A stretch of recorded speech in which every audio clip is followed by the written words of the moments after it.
Muy bien, entonces estamos algunos en vivo y otros en diferido en el primer stream de refuerzo para la clase de bocetación para el primer semestre de 2023. Lo que vamos a estar haciendo durante esta horita, creo que una hora es suficiente. Si nos llegamos a alargar más, pues que sea más como para responder preguntas, pero vamos a tratar de ser lo más concretos posibles. Vamos a hacer un repaso general de cómo hacer dibujo a mano alzada en perspectiva. Vamos a hacer algunas demostraciones que están guiadas por preguntas que algunos estudiantes ya comunicaron anteriormente. Y a medida que vamos dibujando, la idea de esto, así como en las clases, no es espérense a que uno termine y entonces empezamos a hablar, sino a medida que va saliendo el ejercicio, pues anímense a preguntar o a sugerir lo que sea que quieran hacer. En este momento tengo, entonces mi interfaz de Photoshop la voy a tener lo más limpia que pueda para maximizar el espacio útil de esta demostración. Entonces le voy a decir a mi interfaz de usuario que tenga la menor cantidad posible de elementos y que yo pueda moverme libremente. En este momento tengo mi retícula de perspectiva isométrica, vamos a marcarla correctamente. Y aquí tenemos la retícula de 3 puntos de fuga. La razón por la que estoy haciendo esto en digital es porque esto es lo que me da máxima nitidez. Yo sé que nosotros estamos en una clase que principalmente se ciñe a materiales análogos, pero ¿cómo se dice? Para maximizar la calidad del- de una demostración, vamos a entonces a usar Photoshop. Dentro de la clase se va a abrir un componente digital, pero eso no va a ser sino hasta dentro de más o menos 5 semanas. Entonces, pues por ahora nadie se vaya a afanar por la idea de yo no sé usar Photoshop o no lo tengo o algo así. Esto simplemente véanlo ahorita como una herramienta de visualización, no como un demo de tengo que hacer trabajo digital. Mi setup ahorita pues no está pensado para, o no aguanta para hacer demostraciones HD en vivo, pero demostraciones diferidas en HD sí las puedo hacer sobre papel, como el demo que ya mandé hace unas semanas, y algo de eso se va a seguir haciendo durante los diferentes progresos que tengamos en la clase. Entonces, déjenme organizar aquí un toque, vamos a poner un fondo blanco, vamos a bajar la transparencia a esto. Aquí entra Santiago, ahí vi que también entró Anika, buenas tardes. Y entonces vamos a empezar. Vamos a recapitular con perspectiva isométrica. Les recuerdo también que para su entrega de semana 7 pueden trabajar la retícula o retículas de perspectiva que ustedes quieran trabajar. Pueden alternar las 4 categorías, uno 2 3 y puntos de fuga, que sería perspectiva lineal, perspectiva isométrica. Pueden intercalarlas para los ejercicios y también pueden trabajar sobre pergamino encima de retículas impresas y luego fijan en bitácora, o pueden trabajar directamente en bitácora con instrumentos o a mano alzada o alternar esas 3 posibilidades. Lo importante es ejercicios completos y pulcritud en la presentación. Entonces recapitulemos brevemente. Cuando nosotros estamos trabajando perspectiva isométrica, decimos que esta es la que nos va a dar el más alto nivel de estabilidad, debido a que cualquier figurita que yo haga encima de esa retícula isométrica, incluyendo este muy feo cubito que estoy dibujando acá, este cubito, si está correctamente dibujado en un sector central de la retícula de perspectiva isométrica, no importa si se desplaza, va a corresponder a cualquier área de la retícula, por virtud de que la retícula de isométrica está construida solamente con líneas paralelas. Al no existir puntos de convergencia, la ilusión de profundidad es muy básica, pero la estabilidad de las formas es altísima. Entonces eso es una ventaja muy interesante para el trabajo en perspectiva cuando recién estamos empezando, pero también cuando estamos tratando de revisar un diseño avanzado. No vayan a confundir que isométrica es como la fácil, entonces es la que toca usar al principio y después la dejamos. Isométrica se puede usar para absolutamente todo y uno puede lograr altísima complejidad en los diseños que salen sobre esa retícula. Voy a hacer aquí una pequeña modificación a mi pincel digital, porque yo ni de lejos tengo el pulso en digital que tengo a mano, sobre todo para hacer figuras básicas. Y vamos a hacer algo un poco más decente que no me haga quedar mal. Vamos a hacer un ensamble. Entonces tengo aquí mi pincel básico, el pincel tiene un grosor intermedio bajo. Y ahora, pues haciendo como una trampita digital, imagínense que están usando escuadras y reglas junto con su lápiz 2H o su lápiz HB para construir estas cosas. Eso pues también es algo que se puede hacer. Aquí tengo entonces un prisma. Perdón, estoy cerrando mal. Tengo un prisma. Vamos también a darle a esto propiedades adecuadas para poder usarlo como yo lo necesito. Eso. Entonces aquí tengo un borrador, tengo ahí un prisma. Una pregunta que surgió durante sesiones y quiero volver a verbalizarla es que no es obligatorio que yo pise las líneas de la retícula de perspectiva que estoy trabajando. Lo importante es que si yo no piso las líneas, yo siga la lógica que me dicen esas líneas. Que la dirección de las líneas de proyección corresponda a lo que está pasando con esta y con esta dirección. Si eso está pasando, pues la cosa va bien. ¿Listo? Ahora, cuando estamos haciendo sólidos simples, es posible que un sólido simple se pueda sentir como que no es un ejercicio muy desafiante, como que no es especialmente como difícil de lograr. Y de pronto uno puede sentir que uno ambiciona hacer más cosas y que pues restringirse a hacer solamente cubitos y prismas puede ser un poco, sí, también como muy simplón, como que no tiene mucha gracia. Entonces entendamos otra vez que esto, esto va a ser parte de una reflexión que todo el tiempo les voy a pedir que hagan. Y es que vamos a estar hablando de contenedor y vamos a estar hablando también de contenido. El contenido termina siendo el diseño final. El contenedor es la cajita o el ensamble de cajitas que nos permiten entender bien lo que está pasando con ese contenido.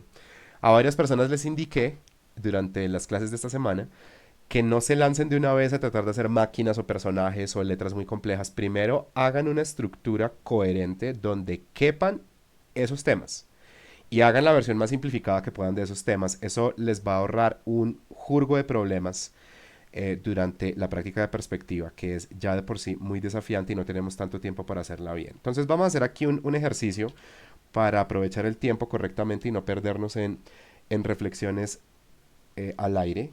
Su compañero Carlos Jaramillo tiene interés en dibujar un cohete y me preguntó por correo si yo tenía algún demo de esto. Entonces lo que yo le dije es, yo en el stream voy a hacer un demo de cómo podría usted dibujar un cohete. Entonces pues él está aquí con nosotros y si no estuviera igual le serviría porque mandamos esto en diferido. Fíjense lo que voy a hacer aquí. Tengo un primer rombo, pero ese rombo va a ser atravesado por líneas para encontrar los centros izquierdos o derechos, o de su alto o de su ancho, o lo mismo, estamos aquí encontrando los ejes. Lo que yo estoy haciendo acá es el equivalente a tener, por ejemplo, un óvalo que dibujamos libremente y le encontramos un eje longitudinal y un eje transversal, pero en este caso no estamos hablando de transversal y longitudinal porque estamos hablando de un rombo, pero sí tenemos un eje que sigue una dirección y otro eje que sigue otra. Entonces aquí podríamos decir que esto es X y que esto es Z y nos está faltando mediante líneas perpendiculares el eje Y. Entonces, haciendo trampita de Photoshop, yo puedo tomar esto y puedo duplicar acá. Y de nuevo, no lo vayan a sentir como, qué gracia. Imagínense que esto es simplemente una herramienta para ahorrar tiempo y que construir esos rombos a mano alzada o usando instrumentos encima de una hoja de pergamino, encima de una retícula impresa. ¿Listo? Para que no se vayan a confundir con qué es lo que estoy haciendo yo ahí. Entonces, tengo aquí esto. Creo que valdría la pena duplicarlo otra vez. Vamos a ponerlo por aquí. Y vamos a ponerlo todavía más pequeño y vamos a separarlo todavía más. Entonces, ahí tengo un pequeño armazón de 3 rombos que en realidad son 3 cuadrados que están siendo proyectados en perspectiva. Simón, buenas tardes.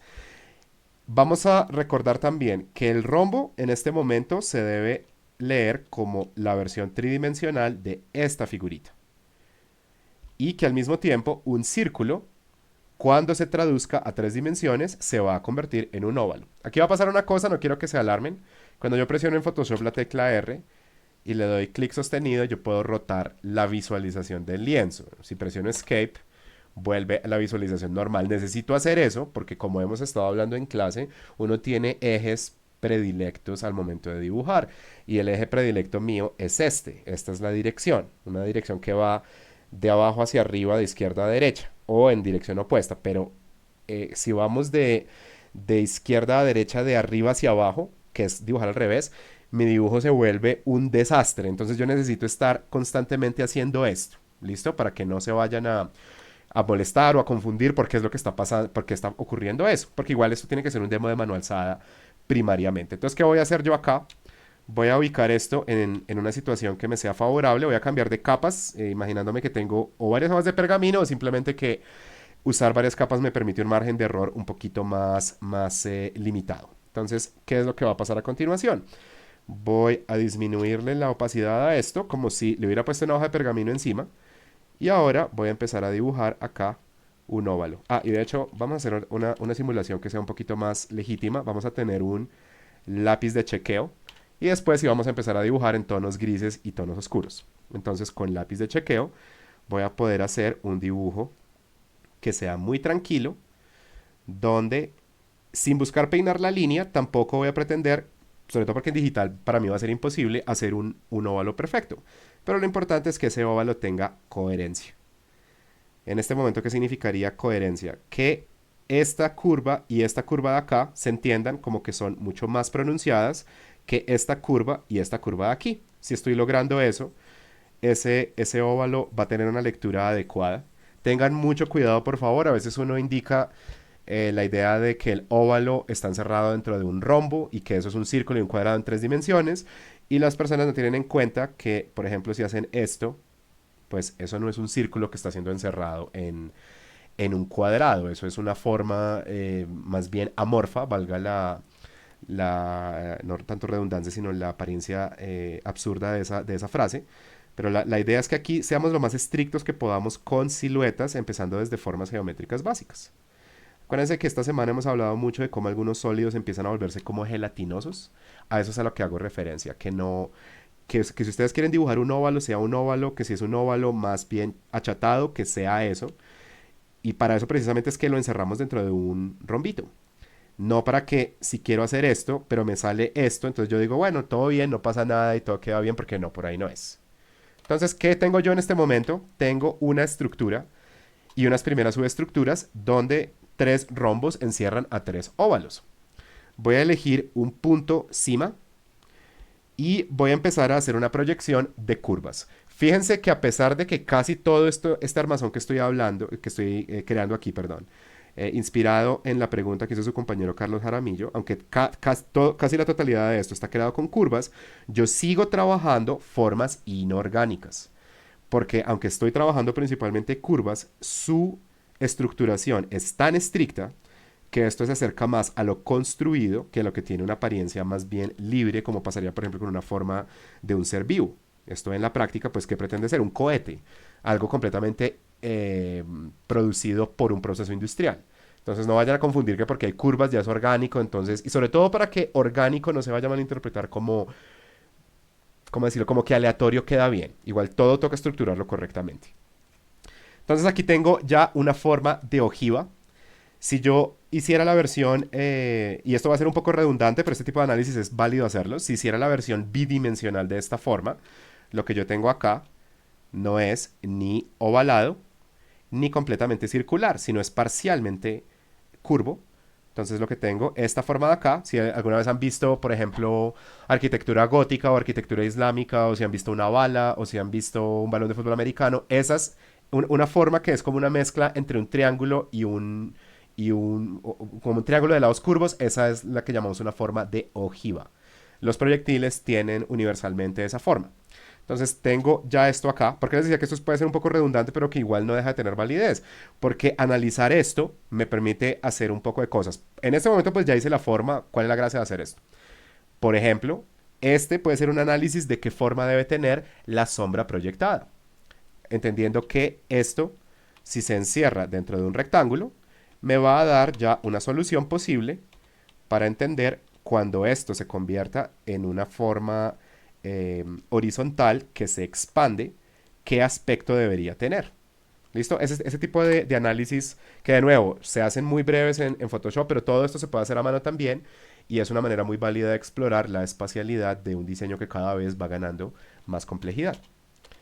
Si no tienen la figura ya dibujada, sirve mucho hacer esto al principio, la llamada vista ortográfica o una vista bidimensional, para analizar qué es esa figura en tanto que silueta.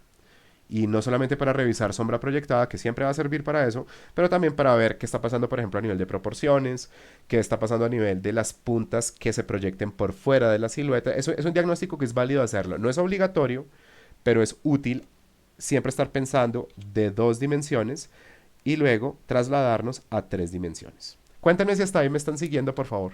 Audio o chat, cualquiera de los dos me sirve. Sí, profe, ahí está bien. Profe, yo tengo una pregunta. Cuéntame, hermano. Ahí para la sombra del objeto, ahí cómo se hace, o sea, ese objeto tiene una sombra de rebote. Ese objeto tendría una luz de rebote. Es un objeto curvo. Es un objeto casi en su totalidad curvo. Y fundamentalmente, y es la razón por la que también arrancamos desde óvalos, si nosotros revisáramos las dimensiones del objeto, tenemos ancho, tenemos alto y tenemos profundidad.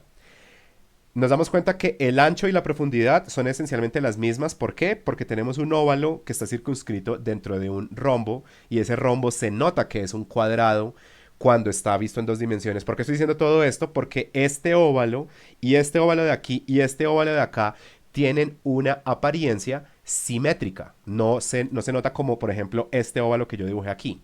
Eso significa que ancho y profundidad son dimensiones completamente simétricas, pero curvas. Es decir, que todo esto es el ancho y la profundidad, por lo tanto, sí o sí, ahí tendría que haber luz de rebote. Pero además de eso, con esta línea y esta línea de acá me puedo dar cuenta también que la altura también está determinada por formas curvas. Si tenemos un objeto que esté guiado a partir de formas redondas, sí o sí le tenemos que poner luz de rebote desde el mapa de iluminación. Felipe, buenas tardes. Alejandra, buenas tardes. Estamos aquí haciendo un demo de diseño inorgánico, pero pues que está basado en curvas para hacer un repaso general de perspectiva. Y también acaba de entrar Luis.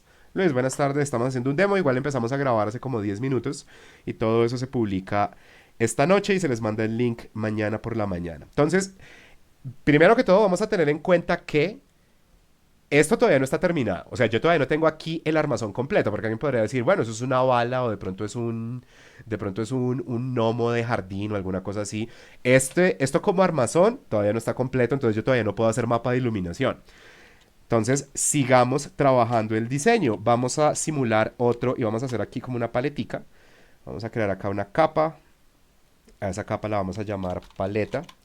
Vamos a decirle a esta capa que tenga este rojo, que tenga este azul, puede tener también este verde, puede tener uno, dos, tres grises, aunque aquí lo puse al revés. No seamos muérganos con eso. Vamos a tener claves altas, medias y bajas. Tenemos negro. El blanco no lo necesitamos. Esta es mi paleta. Entonces le voy a dar un color indicador a la paleta y le voy a decir que no se pueda modificar y que por tanto no se pueda borrar tampoco. Se puede mover, pero no la puedo alterar. ¿Por qué estoy haciendo esto? Si no tienen experiencia en Photoshop, no se alarmen. Lo que acabo de decir sonó a chino. Si tienen alguna experiencia en Photoshop, lo que yo estoy haciendo es dándome la oportunidad de decir Alt clic cambio a verde, Alt clic cambio a azul, Alt clic cambio a rojo otra vez, etcétera, etcétera, y no tener que estar persiguiendo los colores todo el tiempo, que no es una manera muy profesional de trabajar.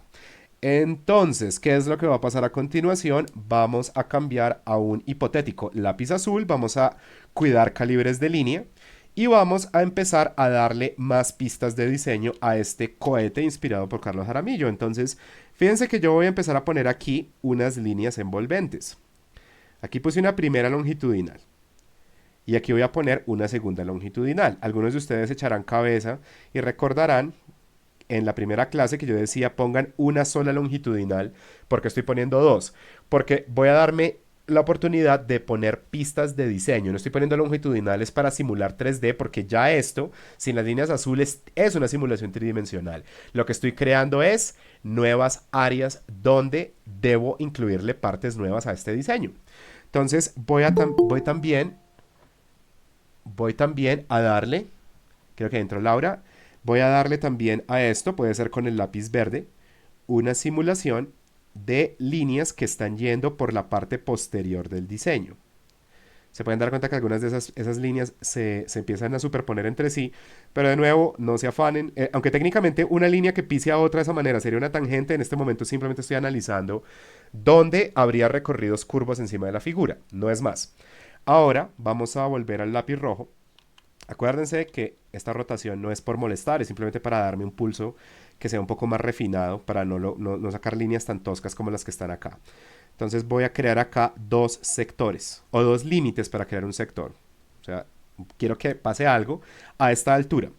Y cuando yo quiera proyectar hacia afuera, pues a partir de qué proyecto, de las líneas que me da mi retículo de perspectiva. Eso suena muy obvio, pero solo es obvio cuando ya nos familiarizamos con este tipo de ejercicios. Al principio, hagan un ejercicio que también sea de razonamiento. No se lancen a dibujar de una vez. No caigan en el error que es muy común de decir, ah, entonces aquí hay un cubo en isométrica. Es como, un momento, ¿a partir de qué línea se está haciendo eso? Deténganse un momento, si algo pueden pasar la herramienta que estén usando para dibujar por encima de las líneas sin rayar para hacer un análisis y como una medición a ojo, por decirlo así. Pueden usar una escuadra, pueden usar el cabo del lápiz. Hay un ejercicio acá que comporta más que solo dibujar. Y si este tema es nuevo para ustedes, traten de razonarlo de la manera más precisa antes de empezar a hacer entintados. ¿Listo? Entonces, ¿qué es lo que va a pasar a continuación? Miren, por ejemplo, aquí. Tengo entonces una línea y dos líneas que si se completaran serían nuevos óvalos. No necesito que sean óvalos, simplemente son sectores que me dicen dónde arrancan y dónde pueden terminar detalles adicionales del diseño, tales como las aletas que puede tener un cohete. Entonces aquí voy a dibujar un rectángulo. Pero si nos detuviéramos muy de cerca a ver qué es ese rectángulo no es rectangular ya, es decir, no es una, dos, tres y cuatro líneas rectas, sino que esto, como una visualización en dos dimensiones, para pasarlo a tres dimensiones se tiene que convertir en una, dos, tres y cuatro curvas. Puede que esas curvas sean muy suaves, pero tienen que ser curvas porque lo que estamos diciendo es, en la práctica, déjeme encontrar o pegar o perforar un rectángulo sobre esta superficie. Y si yo en esta superficie dibujo un rectángulo, tal cual como se ve acá, estoy falseando la perspectiva. Estoy falseando la ilusión de tridimensionalidad. Entonces, a partir de este punto de origen, y vamos a crear aquí un segundo punto de origen de una vez. Entonces vamos a tener, y para que no me salga línea tan peluda, entonces está rotando el lienzo, que eso me permite trabajar con más tranquilidad. Listo, tengo ahí dos puntos de origen y proyecto en qué dirección. Puedo proyectar hacia acá y puedo proyectar hacia aquí. Entonces extiendo, elijo dónde detenerme y estoy creando otro punto de base. Puedo relacionar la extensión de ese punto con la extensión de este otro. O sea, para saber dónde debería parar. Para lograr que esta aleta y esta aleta tengan la misma extensión, fíjense que yo proyecto en una dirección opuesta. Entonces, si entendemos que este es el eje X, entonces ahora proyecto en dirección al eje Z o viceversa. Acuérdense que ancho y alto con frecuencia son intercambiables a nivel de reflexión. Y en un objeto completamente simétrico, cuál es el ancho y cuál es la profundidad son equivalentes, porque la base es cuadrada y circular, no es asimétrica. Pero entonces fíjense, otra vez por si alguien de pronto está confundido, cambiemos acá de color. Cambiemos a un rojo y que sea todavía más clarito. Si yo quiero asegurarme que esta pieza y esta otra tengan la misma extensión, entonces yo hago una proyección en esta dirección y después reviso que la distancia que se está recorriendo acá sea la misma que se está recorriendo acá. O sea, literalmente hasta pueden contar los cuadraditos y los rombos si eso les ayuda a que su razonamiento sea más refinado.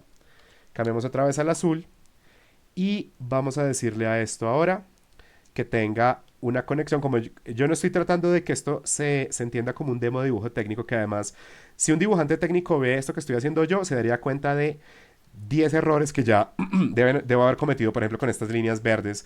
No, la gracia es hacer una simulación de algo que se pueda replicar a mano alzada. Entonces, pues voy a tratar de agregarle elementos curvos, incluso elementos que puedan tener una lectura ligeramente orgánica.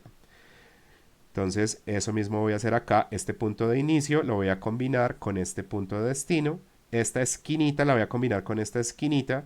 Y ahí voy a tener las dos primeras aletas de este cohete. Yo había dicho hace unos minutos que no necesitaba crear el óvalo completo, pero creo que no sería una mala idea crear el óvalo completo. Vamos a cambiar a este rojo, que es muy sutil, y vamos a terminar de dibujar este óvalo que está acá. ¿Para qué? Para saber dónde en la parte posterior del objeto tendría yo que empezar a proyectar las aletas. Entonces, básicamente, ¿qué es lo que estoy buscando por si alguien está extraviado? Estoy buscando el punto de contacto de esta línea rosadita con la línea verde que corresponde a la parte posterior del objeto y ahí tiene que surgir una nueva aleta, pero esa aleta no se proyectaría en esta dirección, vamos a marcarlo con flechas, no se proyectaría ni en esta dirección, ni se proyectaría en esta dirección, porque al ser objetos que están proyectándose hacia la parte posterior del objeto, entonces tienen que proyectarse hacia acá y hacia acá. Entonces, tengo aquí este punto de contacto. Aquí llegó Laura Forero. Hola Laura. Voy a proyectar, ya que isometría me permite un alto nivel de control de la proporción, entonces voy a procurar que esa aletica recorra tres de estos espacios, lo que me daría un ancho más o menos hasta acá. Y si ahora hago la búsqueda de dónde estaría el punto el punto más alto de esa aleta, que estaría más o menos por acá, y de nuevo, si un dibujante técnico viera esto, diría como, uy, no, pero este man, como no usa compás, como no usa círculos exactos. Otra vez, estoy tratando de simular un boceto a mano alzada, que además, cuando ustedes tengan, y esto es promesas, no soy yo tratando de hacerme el interesante, ahorita esto puede sentirse súper engorroso, pero cuando ustedes tengan más familiaridad con todos estos temas, van a poder hacer todas estas cosas sin tantas líneas de color, sin cocinar tanto el asunto. Se va a volver un asunto como más instintivo en lograr proyecciones tridimensionales. Entonces no le... Traten de perderle el miedo a esto. Yo sé que es un tema muy intimidante al principio, aun cuando lo llevamos más hacia mano alzada y todo lo demás, pero traten de tenerle como la paciencia a este asunto para que no se les vuelva pues tortuosa la búsqueda de diseños en perspectiva. ¿Listo? Entonces acá simplemente voy a realzar un poquito donde corresponde la parte externa de la aletica y voy a replicar algo similar por aquí con los niveles de imprecisión que va ganando esto porque siendo un dibujo medio afanado y a mano alzada pues está sujeto a tener un montón de errores que no lo hacen ver tan bien como se podría ver, como se debería. Pero pues nada, seguimos ahí. De hecho, me doy cuenta que yo alcé muchísimo esta línea de acá.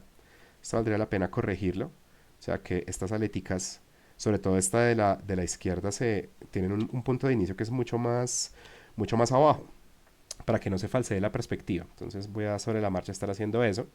Y si ya tengo una estructura que me funcione, o que más o menos me funcione, entonces voy a empezar a trabajar una versión del dibujo final.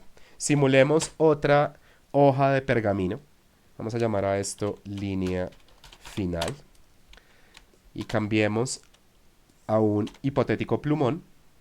De hecho, entonces todo lo que yo he dibujado hasta ahora, vamos a dejarlo de un contraste más bajo. Y aquí tengo una línea de un hipotético plumón donde la línea obligatoriamente tiene que ser un toque más gruesa. ¿Listo? Acuérdense que Plumón y Sharpie no son la misma cosa, aunque Sharpie tiene versiones en Plumón. No vayan a caer en el error de hacer algo que de vez en cuando veo en algunos grupos. Y es que dicen línea final, entonces yo cojo el Sharpie, entonces yo hago esto. Y casi que no le dan ganas de decirle al estudiante, hombre, ¿para qué hizo tantas estructuras si el resultado se iba a ver así de tosco? Bueno, la gracia es trazo de construcción. La gracia es que dibujen con algún nivel de metodicidad donde ustedes de verdad analicen cómo están construyendo formas y eso necesita que haya cierta delicadeza en los calibres de línea. No vayan entonces a decir, bueno, entonces 0,05. No se está diciendo eso, pero sí una línea que les dé suficiente margen para ser medianamente delicados. ¿Listo? Entonces voy a buscar, pues sí, en la práctica es calcar, pero lo que estoy buscando es que aquí se vea trazo de construcción. Mejor que este dibujo negro que ustedes están viendo en este momento en sus pantallas se vea ligeramente desajustado por virtud de que erré uno que otro trazo, a que se vea como un croquis lento, tembloroso, gelatinoso. Para los que llegaron un poquito más tarde, porque ahorita pues nadie está tarde porque esto no es una clase, a lo que me refiero con formas gelatinosas son formas que no son ni ovaladas, ni rectilíneas, ni geométricas, ni orgánicas, sino son formas amorfas. Eso es lo que toca evitar al máximo. No importa la categoría de formas que quieran utilizar, no importa la complejidad del diseño, el diseño tiene que comunicar algún nivel de precisión en la elección de formas. Eso es absolutamente imperativo para lograr un buen resultado en esta práctica de perspectiva.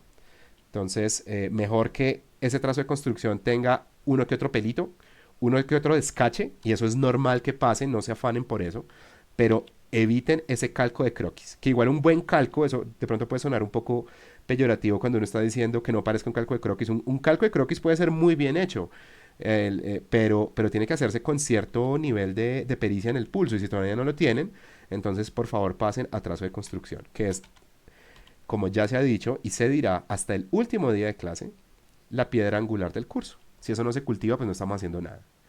Manuela, buenas tardes. Estamos haciendo un demo de un cohete inspirado por una pregunta de uno de tus compañeros de otro grupo.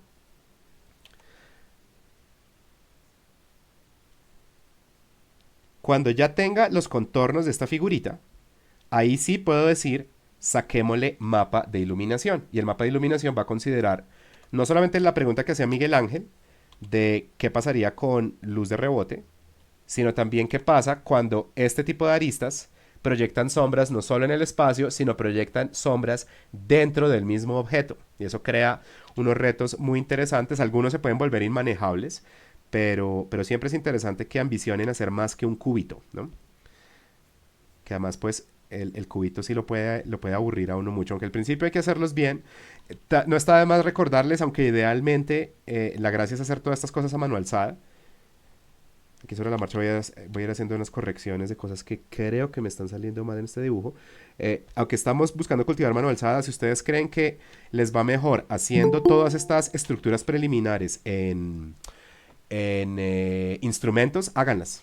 Háganlas. No, sé, no presenten todas las entregas en instrumentos, pero no hay lío si ustedes sacan ¿cómo se llama? Como el preliminar de un boceto muy complejo con reglas pequeñas y escuadras y eso, con lo que se sientan cómodos y que logren trabajar y luego sí le meten trazos de mano alzada. ¿Listo?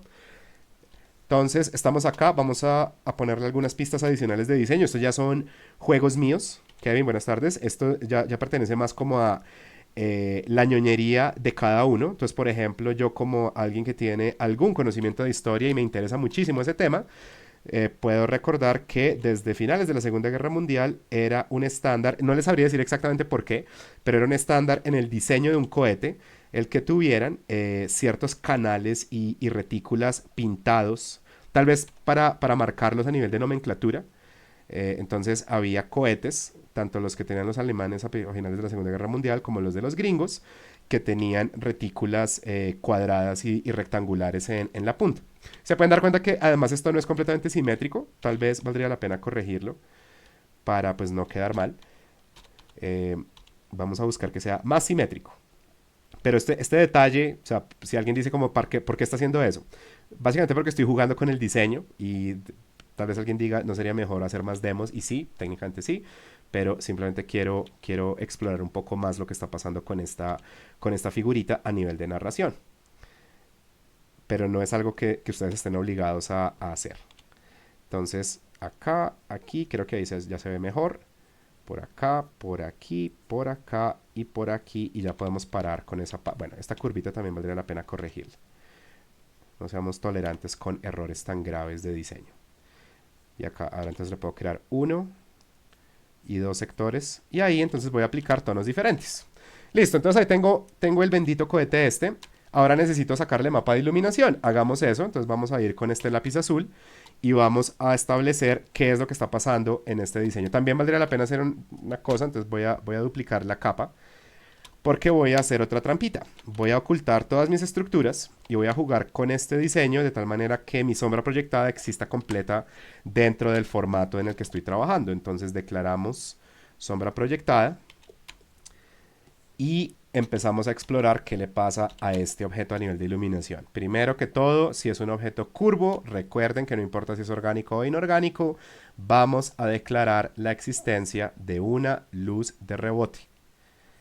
O sea que cuando yo ponga la sombra interna del objeto, y vamos a apoyarnos también en esto, y pues no importa que estoy dibujando encima porque tenemos una copia del original, yo puedo usar este entramado, pero no se acostumbren a usarlo porque sí. Si no lo necesitan, no lo pongan. Las siluetas por sí solas son suficientes. Voy a elegir usar el entramado porque hay algunas partes donde, por ejemplo acá, si la luz está impactando de esta manera el objeto, necesito declarar que esto en la práctica es una cara plana. Entonces ese pequeño entramado me ayuda a que yo y ustedes entiendan mejor qué está pasando con la iluminación. Pero de nuevo, no pongan ese elemento por ponerlo, porque pues esa no es la gracia de esto. Veamos qué empieza a pasar por acá. La luz sigue una trayectoria de izquierda a derecha, pero acuérdense que yo estoy trabajando en este momento perspectiva isométrica, pero cuando yo empiezo a resolver el esquema de iluminación, ya es perspectiva isométrica más un punto de fuga. Ese punto de fuga corresponde a la sombra proyectada y en general al esquema de iluminación. Es decir, que yo no voy a decir, es decir, que yo no voy a elegir, perdón, que la sombra siga una trayectoria paralela. Esto se va a considerar siempre como un error, porque lo que está pasando acá es que no estoy respetando la naturaleza gráfica de las sombras proyectadas. Es decir, la expansión, hijo de madre, la expansión de la sombra proyectada no se está respetando ahí. Entonces vamos a buscar, primero que todo, ser más precisos con esto. Si hay tan poca sombra, me parece que la luz sigue una trayectoria más bien inclinada. Es decir, que la sombra se va como en esta dirección. Con las flechitas puedo declarar hacia dónde creo que tengo que hacer la proyección de sombra. Entonces a partir de ahí puedo seguir mi análisis. Aquí tenemos una figurita con todo lo mal dibujada que está. Yo sé que eso tiene errores y ya viendo el dibujo como desnudos, uno se da cuenta como, este está como más chueco, por aquí está como más chueco, por aquí está más chueco de lo que debería ser. Por ahora eso no es importante. Lo importante es que mi análisis me permita entender, por ejemplo, que este objeto, esta aletica, está haciendo una proyección en el suelo, pero también en el cuerpo de este cohete. Si estoy consciente y en capacidad de generar dichos análisis, no importa que mi dibujo no sea muy preciso, y otra vez, si alguien en diferido ve esto y dice como, en dibujo técnico eso no logra nada, y no pretende ser un dibujo técnico, pero en términos de vender esto desde la óptica de dibujo a mano alzada, creo que es lo suficientemente cumplidor. Y si es eso, nos quedamos tranquilos hasta ahí. Este tipo de decisiones son las que con frecuencia nos van a decir si sí o no están entendiendo lo que está pasando ahí. Vamos a marcar dónde más parece que está impactando eh, la luz y la sombra. Entonces, por ejemplo, esta aleta, y hagámosle un análisis bidimensional a la aleta. Si vemos la aleta, esto es como un rectángulo al que le hicimos un corte curvo. Y hay partes de la aleta que miran más hacia los lados y hay partes que miran más hacia arriba. Lo que significa que yo no puedo declarar sombra en toda esta barrita. Tengo que reconocer que, otra vez, hay un pedazo de esta aleta que mira más hacia los lados o hacia el lado, perdón, y hay otra parte de la aleta que mira más hacia arriba, y a medida que mire más hacia arriba, va a recibir más luz. Y de pronto ustedes podrían decir, pero profe, ¿no tendría que haber un pedazo de sombra grandísimo aquí que cubra todo esto? Y la respuesta sería sí, si la fuente de luz siguiera esa dirección. Pero ya habíamos dicho hace un par de minutos que al tener tan poquita sombra interior del objeto, lo que se está indicando es que la luz, aunque es una luz declinante, descendiente, es más bien lateral, es decir, no está en un ángulo tan elevado, sino está en un ángulo más bien llano. Digamos que esté... Las mediciones exactas no son importantes, pero uno podría decir que si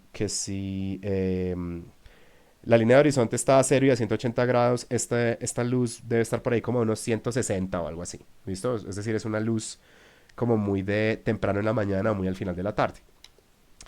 Ahora pues empecemos a construir esto.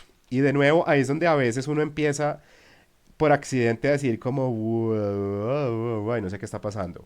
Y no tienen por qué saberlo de entrada. Lo importante es que sigan procedimientos coherentes para encontrar las soluciones que todavía no tienen. Entonces, recordemos que nuestro cohete es una figura tridimensional, pero que primero se puede analizar como una figura bidimensional. Entonces, yo puedo hacer esto, volver a dibujar ahí esa forma de ojiva y después empezar a analizar qué le pasa a dicha forma de ojiva cuando se proyecta en tres dimensiones. No voy a hacer trampita de Photoshop, lo voy a hacer a mano a ver qué pasa aquí. Entonces le puedo trazar centro vertical, traduzco el centro vertical, hago la interpretación de esta altura que es en esta distancia, pero sobre todo esta altura, llamémosla B, que es respecto a esta altura que llamamos A. Y podemos ver que es una división casi de tercios, es como de, más bien como de 2/5 o algo así, pero el caso es que no es una división en mitades exactas. Entonces yo no puedo decir, listo, aquí tengo una división, eso no sería correcto. Es una división asimétrica. Y si tengo eso, y nuevamente, no importa que no sean matemáticamente exactos, esas mediciones que no son matemáticamente exactas, si en términos ópticos nos dan un resultado verosímil. Y si eso pasa, pueden darse por bien servidos y pueden seguir avanzando con la ejecución de su trabajo. Aquí también necesito poner de manifiesto algo que ya a algunas personas se los he señalado, pero que creo que es importante que todo el grupo lo tenga, todos los grupos, perdón, lo tengan en cuenta.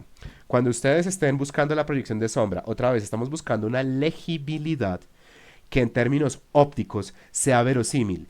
No es importante que nuestro dibujo sea matemáticamente exacto. Y con sombra proyectada puede pasar que en términos de aproximación matemática tengamos una proyección correcta, por ejemplo, una proyección que sea literalmente un calco sobre el retículo de perspectiva, pero en términos ópticos no tenga buena lectura. Tengo una figura vertical y tengo una sombra proyectada. Se están leyendo como dos entidades, como dos orientaciones diferentes, como dos partículas o dos objetos distintos, pero sería mucho más provechoso que hubiera un contraste mucho mayor a nivel de direcciones, es decir, que siguiendo los mismos lineamientos de esa proyección de sombra, la sombra cambie mucho más de dirección. De nuevo, eso en términos puramente técnicos y sobre todo en términos, por ejemplo, de dibujo técnico podría no ser tan relevante, aunque probablemente lo es, pero en términos de comunicación visual, no podemos pasar mucho tiempo haciendo un dibujo, sacándole sombra proyectada, sacándole, por ejemplo, luz de alto contraste, para que después la sombra y el objeto se empiecen a confundir. Entonces, esto no garantiza que quede perfecto, pero si ustedes tienen un objeto y su sombra proyectada, un objeto y su sombra proyectada, un objeto y su sombra proyectada, perdón por ser tan reiterativo, que se lean como ritmos, direcciones, entidades y objetos diferenciados, eso va a ayudar a que en términos de legibilidad aumente la calidad de sus diseños. Entonces, aquí ya tengo una dirección. Si busco como el centro general de esa sombra proyectada, creo que voy a lograr esa diferenciación entre un objeto vertical erguido y un objeto horizontal que tiene una inclinación muy marcadamente diferente respecto a su objeto originario. Entonces, vamos a cambiar a nuestro lápiz azul. Siempre quiero estar revisando el tiempo. 2:48, vemos que nos quedan 20 minutos. Entonces, ya podemos ir buscando el cierre de esto. Aquí, pues como yo oculté mis estructuras, entonces se me ocurre que yo puedo sobre la marcha indagar otra vez sobre qué es lo que está pasando con el punto de origen de esta sombra proyectada para no irme a equivocar. Ustedes pues tendrían sus hojitas de pergamino y todo lo demás, no tendrían que volver a recrear esto, pero lo importante es que si, detengámonos acá un momentico, hay personas que a veces hacen cubitos, incluso ignoremos esto, hay personas que hacen cubitos o prismas o lo que sea, y por más que uno les explica, todavía, y la palabra clave es todavía, porque esto lo pueden mejorar con un poquito más de práctica, todavía caen en el error de proyectar la sombra desde un lado del objeto y no desde la base del objeto, como es la manera correcta en que uno tiene que proyectar sombras. Si eso, hacerlo bien o hacerlo mal, es determinante del éxito en la legibilidad de un cubo, imagínense con un cohete o un árbol o una casa o un personaje o un animal o una letra. Entonces, ténganle mucha paciencia, por favor, al correcto procedimiento de esto, empezando por la proyección de la sombra desde la base del objeto. ¿Listo? Entonces, yo trazo un centro en este óvalo y a partir de acá, entonces voy a buscar un trapecio más bien ancho y voy a decidir que ese trapecio termine hacia acá. Ahora tengo que crear la... Primero que todo vamos a limpiar aquí un poquito. Hijo de madre, pero sin comernos pedazos del cohete. Vamos a limpiar un poquitín acá para que no, esto no esté lleno de imprecisiones. Una pregunta que seguro surgirá es, ¿no tocaba hacer esto porque le puse una punta? Porque quiero planear lo que le va a ocurrir a un objeto que tiene una punta muy aguda. Y ciertamente este triangulito de acá no corresponde a lo que está pasando aquí. No es eso. Entonces, nosotros habíamos dicho que nuestro cohete tiene más o menos este punto de corte, donde una curva deja de ser descendiente y se vuelve ascendente o viceversa. Entonces, de nuevo, tenemos una división de el espacio del cohete que es asimétrica. El cohete, si volvemos otra vez aquí, volvemos otra vez aquí, el cohete tiene una división asimétrica que es como de un tercio, Y creo que puede ser hasta un poquito menos de un tercio. Yo creo que no estaría mal si yo pongo una división hacia más o menos este sector. Y entonces a partir de esto ya puedo construir las curvas de la representación de el bloque principal de la sombra proyectada.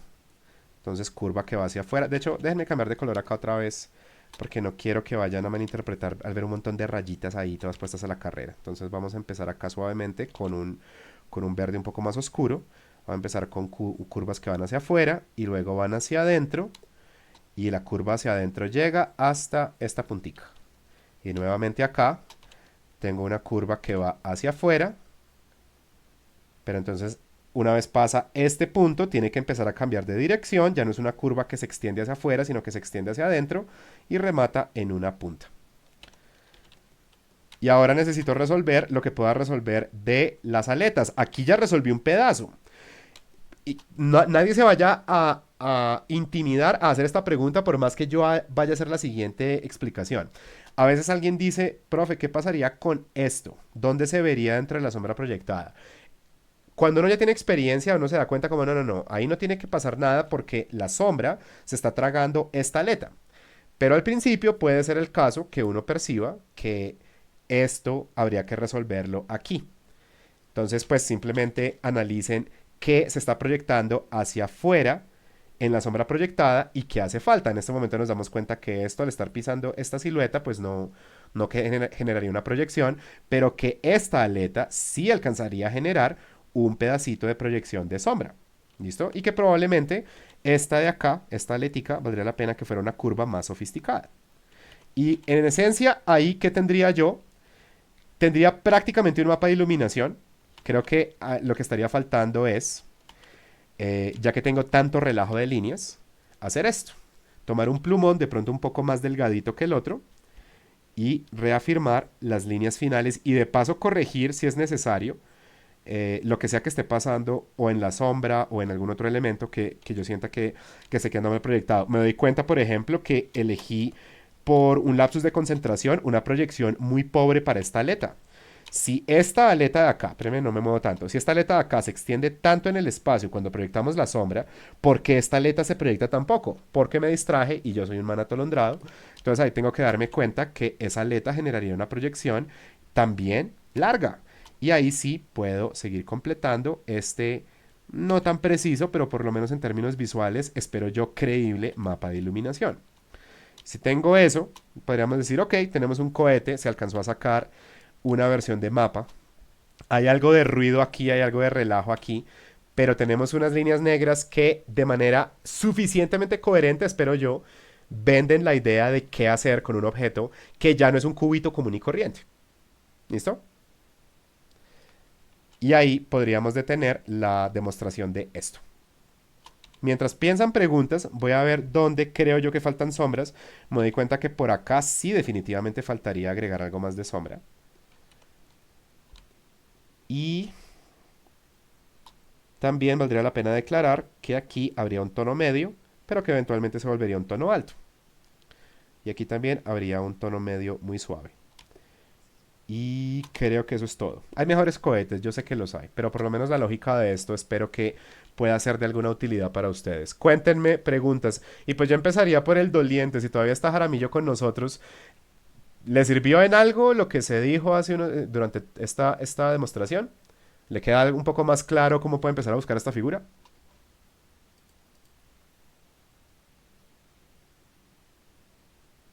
Audio o chat está bien, Jaramillo. Ahí está con nosotros, o lo veo conectado. En todo caso, haga pruebas y mándelas. Y eso va para todo el mundo. Hagan pruebas de lo que quieran hacer. Porque la experiencia de clases, yo también fui estudiante, técnicamente todavía lo soy, por eso es que yo me la paso dibujando máquinas y robots, no es porque no tenga nada que hacer, sino porque estoy buscando optimizar mis intereses profesionales y personales. Y yo sé qué significa querer estar metido en la práctica y que uno diga, ¿para qué pregunto? Esto es una bobada, esto ya se dijo. O simplemente su temperamento es muy de, qué mamera hablarle a ese man. Yo entiendo eso. Y está bien incluso que se pregunten entre ustedes, pero tengan cuidado de que no se vaya a volver reafirmar errores entre estudiantes. Ante la duda, no es una mala idea hacer preguntas. nos quedan unos minutos, creo que aproximadamente 15.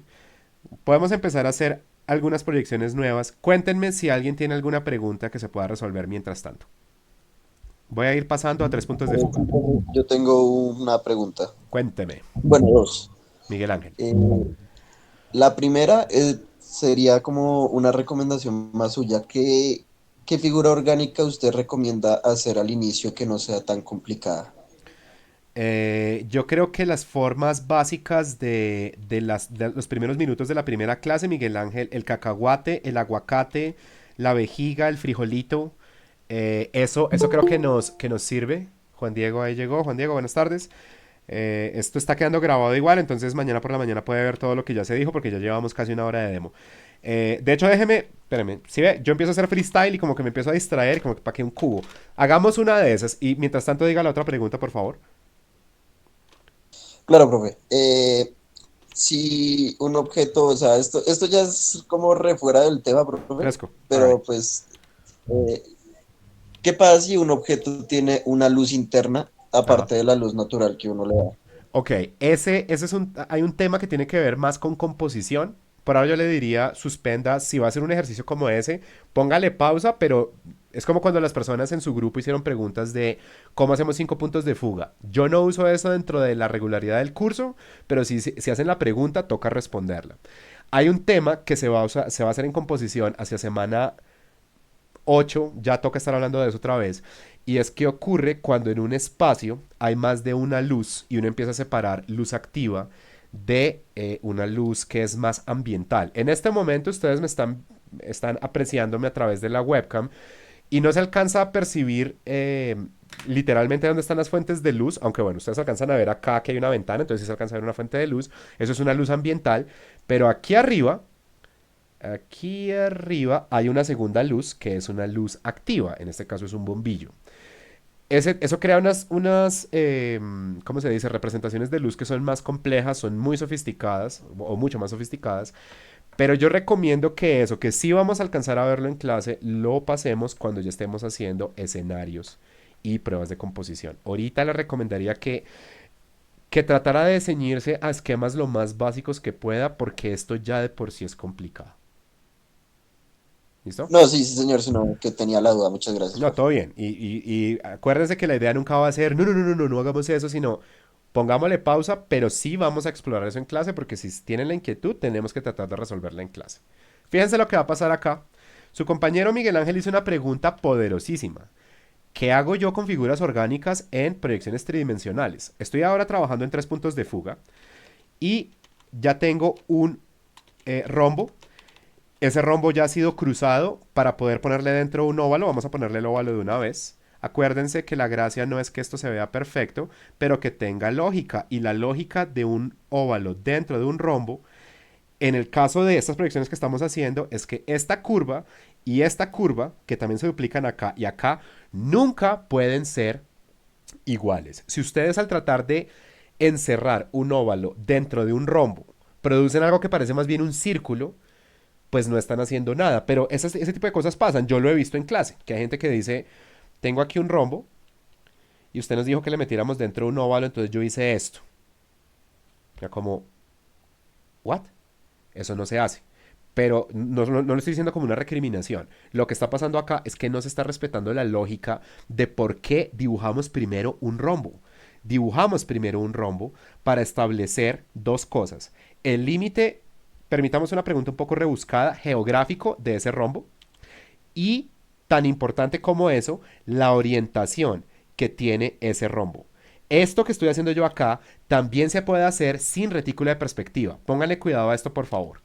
Si yo en una hojita blanca dibujo 1, 2, 3, 4, 5 óvalos, todos en direcciones diferentes. Yo igual puedo analizar a partir de esos óvalos proyecciones tridimensionales ligadas a los ejes que existen en un espacio tridimensional, X, Y y Z. Miren lo que va a pasar acá. Tomo el primero de mis óvalos y le saco los ejes longitudinal y transversal. Y aquí ya estoy interpretando que esto puede ser Z y esto puede ser X ¿Qué le falta? El eje Y. ¿Cómo encontramos el eje Y o el eje Z o el eje X? Porque no siempre va a ser el Y el que esté faltando. Encontramos una línea de la que no se ha hablado mucho todavía, pero ya se ha mencionado varias veces en clase y es importantísima. Tenemos las paralelas, tenemos las convergentes y tenemos las perpendiculares. Cuando ustedes quieran saber en qué dirección pueden hacer una proyección, por ejemplo, orgánica, encuentren la perpendicular. Aquí estaría el eje Y. Hagámoslo con otro óvalo para que con más repeticiones lo entendamos mejor. Eje longitudinal, eje transversal. Aquí tendríamos el eje Y y tendríamos el eje, podría ser el eje X. Estaría faltando el eje Z. Lo encontramos como perpendicular. Y ustedes de pronto podrían decir, listo, muy chusco eso, muy bacano. ¿Eso para qué sirve?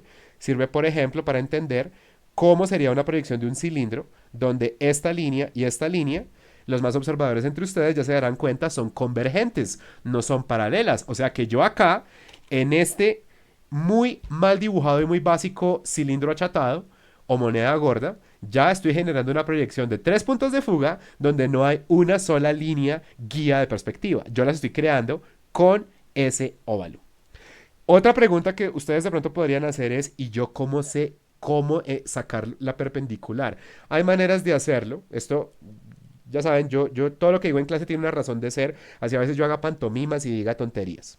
Si ustedes toman su mano y interpretan su mano como un óvalo o un rectángulo que está siendo visto en 3 dimensiones, entonces ustedes pueden decir, aquí tengo un eje y aquí tengo el otro, porque ustedes pueden entender en su mano, cuando por ejemplo está cerrada, que hay un ancho y que hay perdón, que hay un ancho y que hay un largo. Ahora pueden tomar, por ejemplo, el lápiz digital o pueden tomar un pincel, ponen esto en perpendicular y ahí tienen 3 ejes. Si eso les parece como muy tonto, hacer como esa pantomima, pueden tomar un cuadradito de papel y al cuadradito de papel lo atraviesan con, puede ser la mina de un bolígrafo para que sea una figurita delgada y la pueden pegar con un pedacito de cinta, asegurándose que esté erguida a 90 grados. Y ahí, ¿qué es lo que ustedes tendrían? Tendrían un objeto técnicamente bidimensional donde estarían viendo 2 ejes y la mina o el palito o lo que sea que le pongan perpendicular estaría indicando el tercer eje.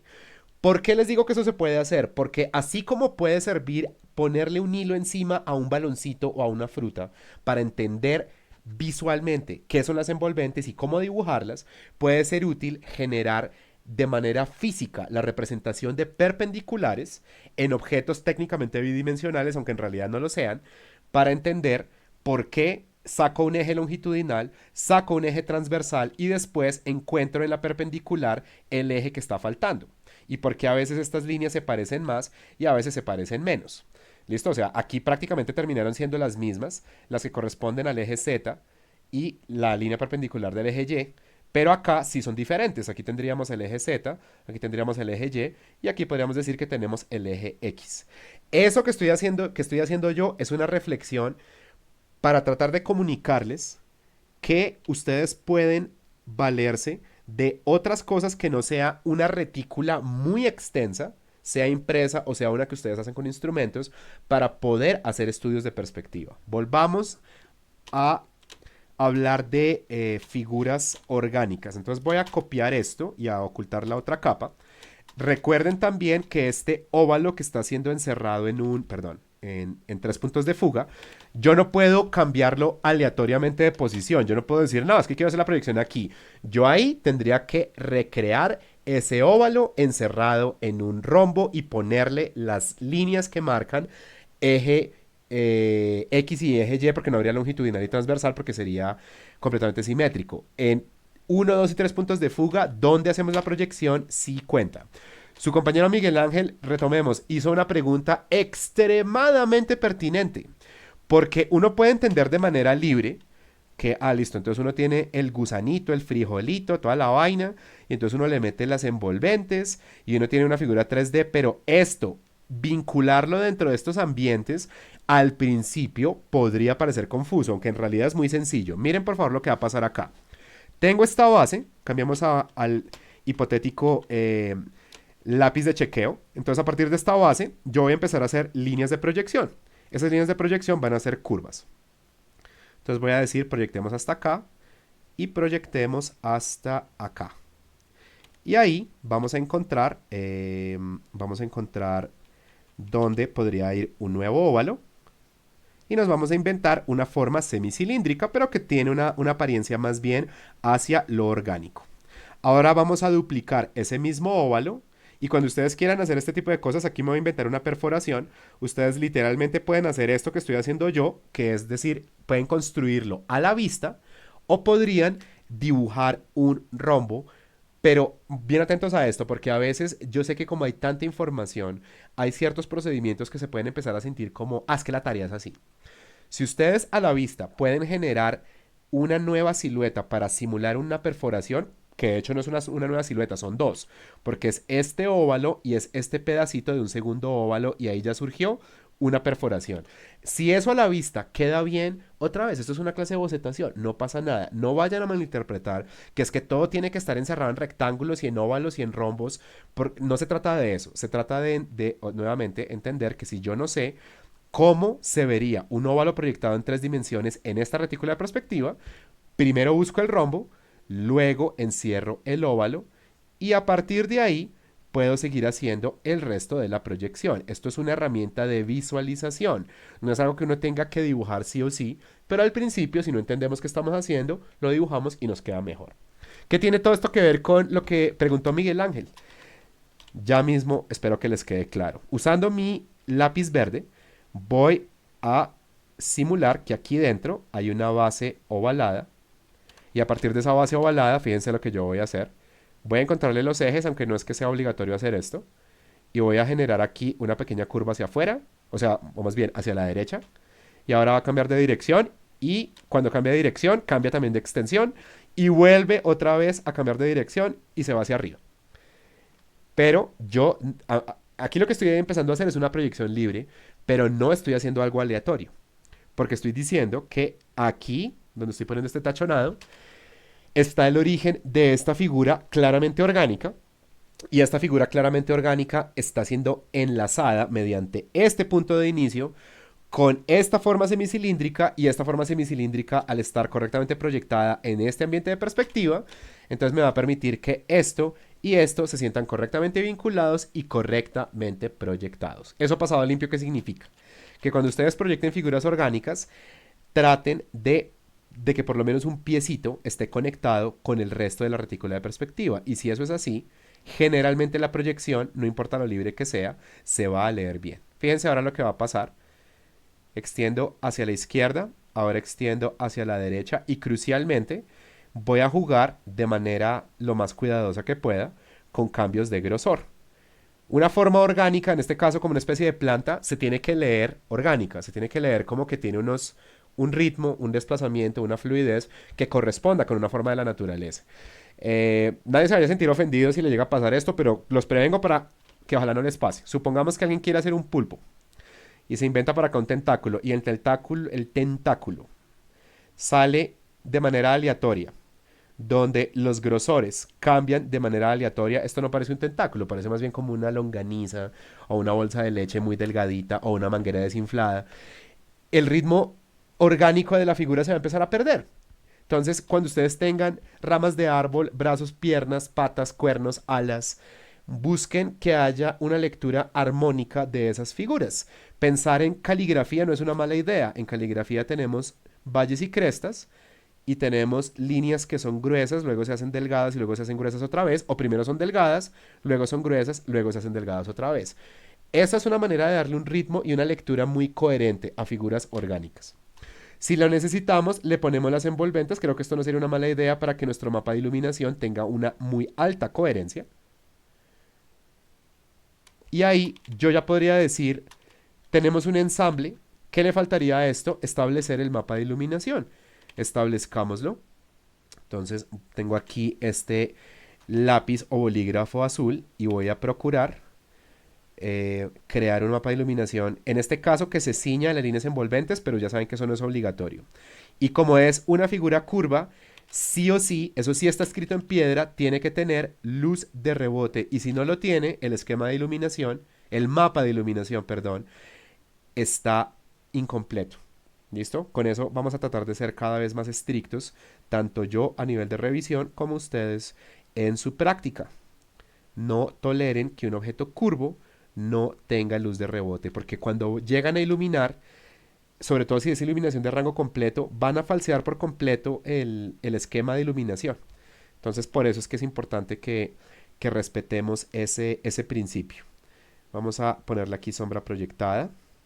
Esta sombra proyectada tendría un nivel acá y otro nivel acá porque la sombra está haciendo esto. Es como si hubiera un pequeño escalón y entonces la sombra proyectada cambia de, ¿cómo se dice? De ubicación. También vamos a tener en cuenta una cosa y es que, y esto si a alguien le ha pasado, no se ofenda, no se dé por aludido, pero a veces ocurre. Que alguien dice, aquí terminó una sombra proyectada, entonces yo tengo que sacar la sombra del objeto acá. Es como, un momento. Esto que está pasando acá es diferente a lo que está pasando aquí. Lo que está pasando en esta cima de este semicilindro es que estamos viendo la sombra proyectada de este objeto. Eso no tiene absolutamente nada que ver con la extensión de la sombra interna del objeto base. Entonces, juzgando, y esto otra vez es un juicio muy a la vista, por la ubicación de esta sombra proyectada ya puedo intuir dónde debería estar la sombra proyectada del objeto semicilíndrico que está en la base. Como siempre, yo arranco desde formas lo más básicas que pueda y después sí doto a dichas formas de la especificidad que tiene la silueta del objeto originario. Y a partir de ahí, entonces también puedo intuir dónde estaría. Vamos a borrar todo este ruido y nos quedamos con un mapa de iluminación a partir de formas orgánicas y terminamos de resolver la pregunta de Miguel Ángel de esa manera. Entonces tengo aquí cómo está hasta, esto como que está cambiando de dirección hacia acá y luego tiene un cambio mucho más dramático hacia afuera. Pero obviamente yo no puedo dejar eso así de chamboncito, entonces vamos a simular que tengo un lápiz azul muy suave, pero que igual toca llegar a marcar de manera mucho más coherente la apariencia de esas siluetas. Y de hecho viéndolo, creo que esto no se vería así. ¿Ven? Por ser atolondrado le pasan a uno esas cosas. A mí me parece que esta curva se vería más hacia, o sea, que estaría invertida. Me parece que la curva se leería mejor, se leería más coherente si tuviera una orientación opuesta. Además, esta punta vertical se tiene que leer como su interpretación al revés y horizontal. Y ahí es donde me doy cuenta que estaba dibujando una sombra más bien incorrecta. No solo chambona, pero incorrecta en términos lógicos y eso no me sirve. Algunas personas me preguntaron de manera muy válida, es que todas las preguntas son válidas, pero preguntaban, ¿yo tengo que entintar un mapa de iluminación? Y la respuesta es sí, siempre que las líneas estructurales estén mostrando que falta algún nivel de información. Entonces, por ejemplo, estas líneas estructurales están superpuestas una a la otra. No creo que de una manera que sea confusa, pero sí de una manera que me comunica que le falta limpieza. Entonces, simulemos que tenemos una hojita de pergamino y que acá, ahora no les voy a decir hagan mapa de iluminación dos veces, primero en lápiz y entonces en otra hoja tienen que reteñirlo en tinta. No, simplemente yo quiero dejar un, eh, un dibujo más limpio y por eso es que tengo una capa separada de la capa donde está esto. ¿Listo? Pero no es que ustedes tengan que usar dos hojas diferentes. Mapas de iluminación pues tienen que ser sencillos, entonces lápiz de chequeo, lápiz grafito, tinta, incluso plumón pueden estar en el mismo nivel, la misma hoja de pergamino, la misma hoja de la bitácora y no tenemos ningún problema. Entonces nuevamente estoy usando trazo de construcción. La gracia no es tratar de que se vea perfecto, es simple y llanamente seguir cultivando ese encadenamiento de trazos. Y acuérdense que siempre va a ser preferible un trazo de construcción que todavía tenga algún nivel de imprecisión, en este caso porque pues en dibujo digital mi línea que yo haría en papel pues con mucha más exactitud empieza a deteriorarse un poco. Yo hago trabajo digital, pero yo no hago este tipo de bocetos recurrentemente en digital. Entonces pues la línea de pronto no sale tan bacana como uno quisiera. Pero se nota que estoy usando trazo de construcción, no hay mayores errores en este trazo que está calcando el mapa de iluminación. Las curvas se leen como curvas suaves, entonces lo dejamos así, no pasa nada. Muy, muy preferible eso a ese croquis lento neurótico que además tiene un problema adicional, o dos problemas adicionales, estar dibujando todo el tiempo tan rígido, no les permite cultivar buen manejo de trazo y el tiempo de ejecución yo creo que también se empieza a aumentar. Entonces, nada, con tranquilidad hacemos esos dibujos con trazo de construcción. Algo que estoy haciendo yo acá que también es importante que lo tengan en cuenta, de pronto no de manera tan extravagante, pero no tengan y probablemente algunos de ustedes ya lo hacen, no teman estar haciendo esto con su bitácora. No tienen por qué ser expertos en dibujo omnidireccional. Yo no lo soy. Yo no soy todavía el dibujante que yo quisiera ser, pero pues vamos ahí más o menos bien. Pero yo estoy contento con el hecho de que esta orientación me permite hacer 90% de mi trabajo. Entonces yo roto el sustrato, no roto los ejes, no cambio la rotación de los ejes con los que yo dibujo. Y si no hacen eso todavía, les recomiendo que lo hagan. Dibujen en la dirección con la que se sientan más cómodos y cambien la dirección de los sustratos para acomodarse a esa dirección. ¿Listo? Entonces, nada, aquí ya estamos completando la silueta. Miguel Ángel, mientras estoy completando esto, cuénteme si respondí su pregunta y si de pronto tiene alguna otra. No, profe, no tengo ninguna más. Listo. Todo bien. Entonces, el resumen de lo que estaba diciendo acá era que las figuras orgánicas, si las quieren utilizar, no se sientan que están flotando en el espacio. Entonces, ya saben que con un piecito, una proyección libre, se va a leer completamente lógica. Y incluso, déjenme hacer aquí un mini esquema. Si ustedes tienen una cajita y dentro de la cajita ustedes encierran el Funko Pop de un personaje,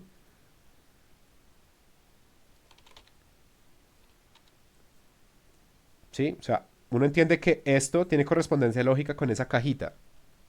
También es una manera, y si justo ahora no entienden cómo hacerlo, prueben, si no les sale, pues de pronto cambien de figura, pero esa también es la manera de hacer las cosas. Lo que estoy tratando de decir es que no es obligatorio que la base de los objetos sea plana, ¿sí? Yo puedo hacer un personaje, puedo hacer animalitos, desde que sean sencillos, por eso insisto mucho en que sean como Funko Pops, que sean como jugueticos de vinilo, pero yo no tengo que partir desde la geometría exacta de un óvalo o un rombo, pero entonces el ejercicio que tengo que hacer es que tengo que encerrar dentro de sólidos básicos esas figuras y se tiene que sentir que la dirección de la figura y la dirección que sigue la caja que la contiene tienen correspondencia lógica, no solamente a nivel de altura, sino también a nivel de ancho y de profundidad. Y si eso se está cumpliendo, ahí tendríamos una proyección de un objeto orgánico que se va a sentir que pertenece a este entorno tridimensional. Tengan eso en cuenta. No está de más también recordar, ya se lo he dicho a un par de personas, que a veces yo siento que y esto no es malo, otra vez no estoy atacando a nadie, respeto que hagan esto, pero a veces yo siento que hay personas que brincan demasiado los niveles de dificultad. Yo vi el caso de una persona esta semana que no estaba practicando geometrías básicas, pero que ya quería empezar a hacer como partes de máquinas. Y como no, espéreme, todo está saliendo como muy impreciso, entonces devolvámonos un momento, hagamos las versiones más básicas de esas geometrías y a partir de ahí sí empezamos a buscar de pronto una máquina muy sencilla, de pronto la versión chibi de una máquina o algo así, pero no saltar como de, tengo un mes de práctica en bocetación, entonces ahora voy a hacer dibujo industrial o algo así, eso es demasiado, es bacano que ambicionen cosas, pero pues hay que tener presente que los fundamentos hay que cultivarlos más que con tiempo, con muchísima práctica, uno va limando asperezas. Entonces, pues, si alguien no se quiere meter ahorita con personajes, todo bien. Si no quieren hacer plantas, todo bien. Edificios, pueden hacer letras, pueden hacer ensambles abstractos. Solamente en prueba de diseño tendrían que hacer algo concreto. Y por cierto, tal vez no se hayan dado cuenta, ojalá sí, esto probablemente pueda servir con una prueba de diseño, aunque pues es más bien simplona, pero pues eso no es malo. Pretende ser algo. Si yo a esto le empezara a poner hojitas o púas o cosas así, ya definitivamente es una prueba de diseño. Y nuestro amigo el cohete definitivamente es una prueba de diseño, porque es un objeto concreto construido a partir de ensambles de formas. Así que cuando decimos prueba de diseño no es que ahora toca hacer, qué sé yo, un dibujo de un paisaje con 5 puntos de fuga y si no, no es prueba de diseño. No es eso. Desde que sea algo que ya es concreto en el sentido de que pretende comunicar algo, estamos hablando de una prueba de diseño. Creo que ya va siendo tiempo de desconectarnos. Sí, ya estoy 10 minutos por encima del tiempo reglamentario. Si hay alguna pregunta, me gustaría oírla o leerla ya mismo. Entonces cuéntenme si la hay, por favor.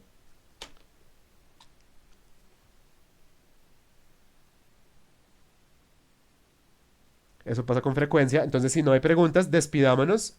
Y antes de eso, les agradezco su asistencia. A las personas que no asistieron, no se preocupen. Estas son actividades extra. Antes yo les agradezco mucho que tengan la buena disposición de usar tiempo en sus fines de semana para ponerle atención a este tipo de cosas.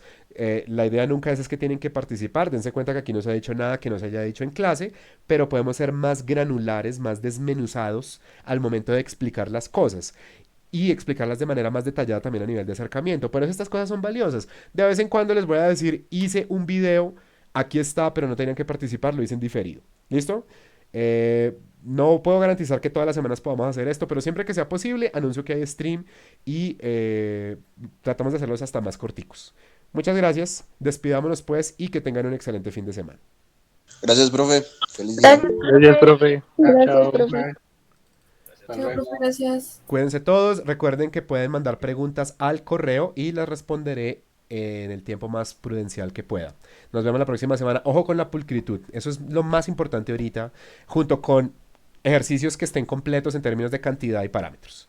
Pero tengan mucho cuidado con ese pergamino, con esas retículas hechas a mano en bitácora, con las manchitas de tinta, huellas digitales, todo eso. Bien, bien pilos con eso. Cuídense todos.